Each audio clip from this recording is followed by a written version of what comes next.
So many people have asked me, why do you love Australia so much? There are honestly so many reasons. But instead of telling you, I want to show you. I saw dolphins right there! Bye, Sydney! Now, if you watched my last video, you know that I landed in Sydney, this time not as a visitor, but as a permanent resident. And never thought I would be saying this. But Sydney is not where I'm settling down. I'm moving to Melbourne. And no, we are not flying there. We are taking the scenic route. Over the next 5 days, I'm going to take you on a little adventure from Sydney to Melbourne in our juicy camper van, and along the way, I'll show you exactly why I fell in love with this country.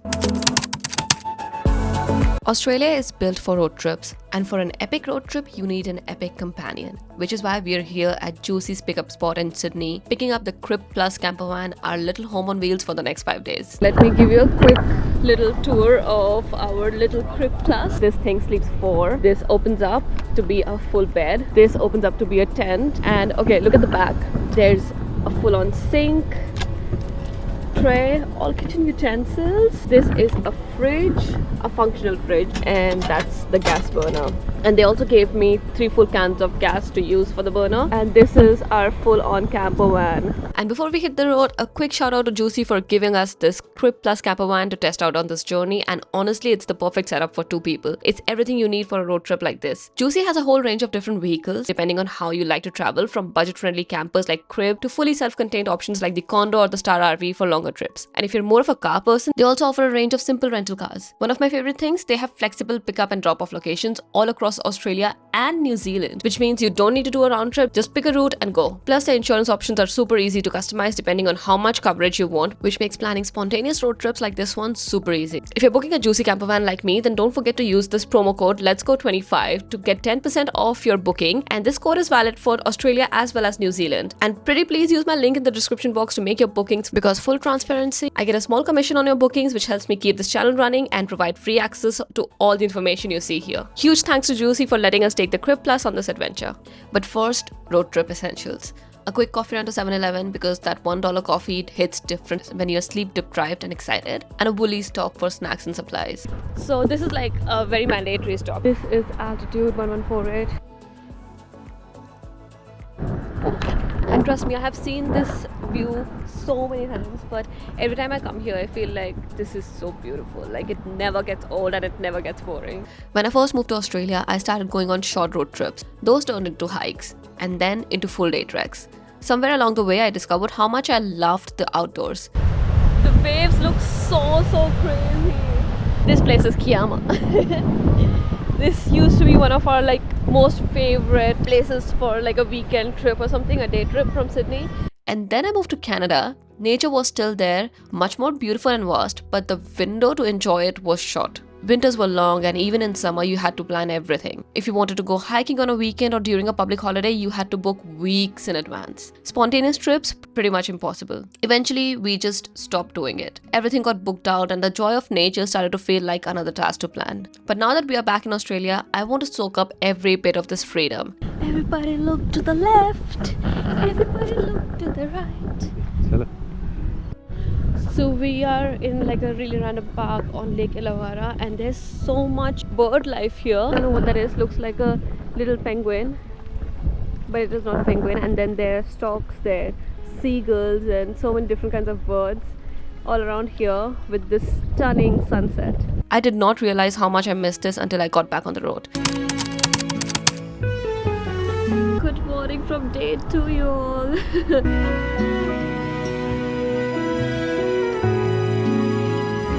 Day 2 was all about the coast, and this is where New South Wales really started to show off. Oh, and if you're going on this road trip, then definitely make a stop at Hymes Beach. This is definitely my most favorite beach. I think I've come here maybe 4 or 5 times already, but I was like, okay, we are passing by, it's sunny, let's go and stop.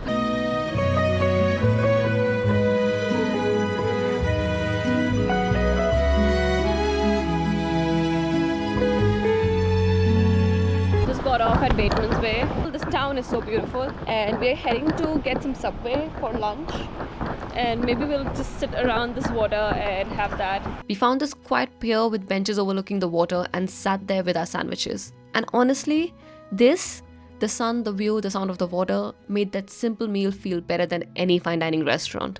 That's exactly what I love about living in this country. It's the little things, the stillness, the simplicity, the way small moments make you feel so happy and content without needing much at all. You know, the good part about road tripping in this country is that you can literally stop at any town, look for lookouts, and you'll find tons with little trails, and you can just go there. No entry fees, it's all free, it's all so convenient and easily accessible by car. This is observation point lookout in Bateman's Bay. As we made our way along the coastline, something else stood out. Almost every lookout point or coastal trail had plaques or signs acknowledging the traditional custodians of the land, the Aboriginal communities who have cared for this country for tens of thousands of years. Their stories, their connections to the land and sea, it's still present, still visible, still respected. And that kind of representation matters. It gives the place we visit even deeper meaning. One place you absolutely have to stop on your way to Melbourne is Bodala Dairy Farm. I have stopped here before and I loved it so much on my first time that I'm here again.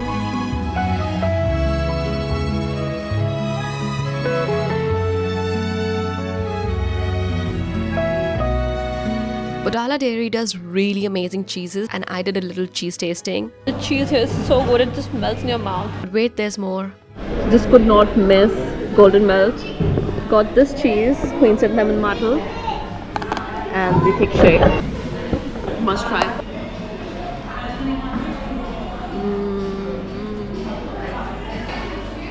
This is heavenly. The cheese is so fresh, you can tell, and it's all organic, made here on the farm.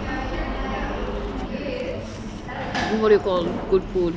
Okay, and now we are in a town called Narooma, which has been on my list for a while. I have not been here.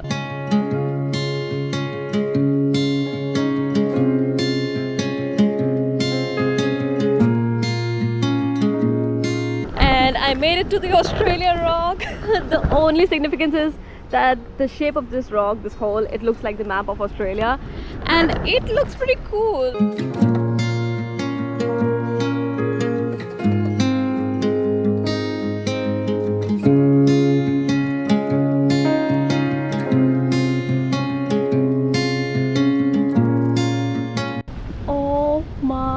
God. I saw a couple of dolphins from the viewpoint in this water and we came down to see them. But what we found were seals right there on the rocks at the edge of the path. Not in an enclosure, not behind glass, just there, out in the open, basking in the sun like it was the most normal thing in the world. That's what's so special about this part of New South Wales. The marine life is everywhere, wild, free, and somehow completely unbothered by us. You'll find seals, rays, dolphins, and sometimes even whales, all coexisting so naturally with people. There's this quiet, unspoken harmony between humans and wildlife here. Also, a quick reminder to please subscribe to the channel, like this video if you think this is really going well, because your support means a lot. Oh my gosh, after the longest time, I'm waking up at sunrise. Okay, if you want to know about Eden, it's a beautiful, beautiful town and definitely worth like a stay over the weekend. And I have this full-on video about how to spend a weekend in Eden, so you should definitely watch this because I loved coming here. South Coast and SW is stunning. We had a blast. This time we're just passing by because I've already been to this place. But yeah, looks like now that I'm thinking that I have done most of the places in NSW. So yeah, if you're not like me, if you have not done anything, I would suggest you do this road trip over a longer period of time, maybe a week. Spend one day each, and these are some of my favorites. And if you're into camping, you can definitely book a lot of campsites. There are NSW parks where you can book campsites within the national parks, and there are holiday parks which are like by other companies. You can book cabins, camping sites, caravan sites, a lot of these things. So let's get back into our little juicy, get some coffee and head to one place that I can show you in Eden.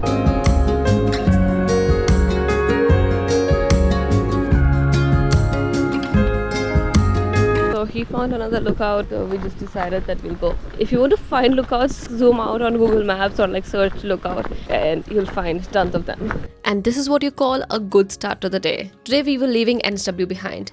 Until now, everything had felt familiar. But moving forward, we had no idea what was coming, both literally and figuratively. We drove through long empty highways, no cars, no people, just the sound of tires on the road, some music and trees blurring past the window. It felt a little eerie, but also strangely peaceful, like the road was giving us space to breathe and think. And then we reached the border of Victoria. Welcome to Victoria, y'all. This was it, the crossing we had been waiting for.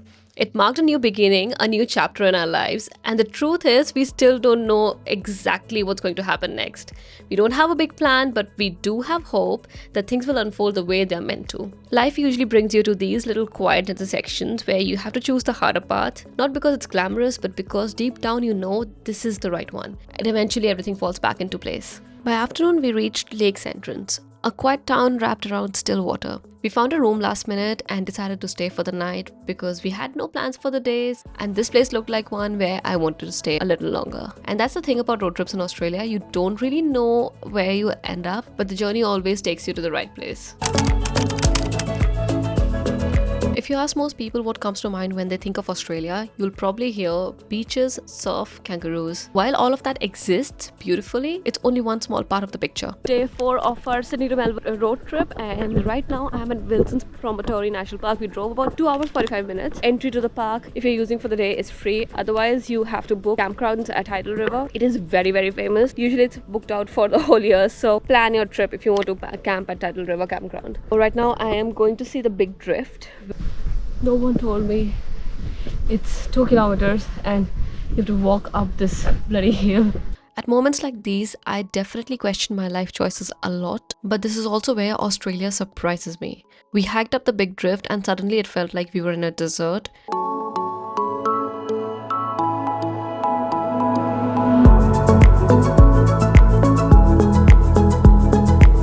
Wow, this place is like, wow, so big, and the more you go up, the more you see. Giant rolling sand dunes that looked like something out of another planet, and beyond the desert was the ocean, just right there on the horizon, sparkling blue under the sunlight. An hour later, we reached Prom Wildlife Walk, and guess what we saw as soon as we got off the car? Emus. And I had heard that it was very hard to see them here unless you come early in the morning or later during sunset. But I thought let's take our chances, and we got here around lunchtime, and turns out these animals were also having their lunch. When we walked into the wildlife trail, we saw so many animals: wallabies, kangaroos, wombats and emus. Do you know about the Australian Emu War? The Australian army fought with emus in maybe 70s or 80s, I don't exactly remember, and they lost. Emus won. So right here there are 3 kangaroos and 3 emus. Oh my goodness, this is insane. I have never seen such wildlife. Just saw one more wombat, it's right there. Oh my gosh, they're so cute.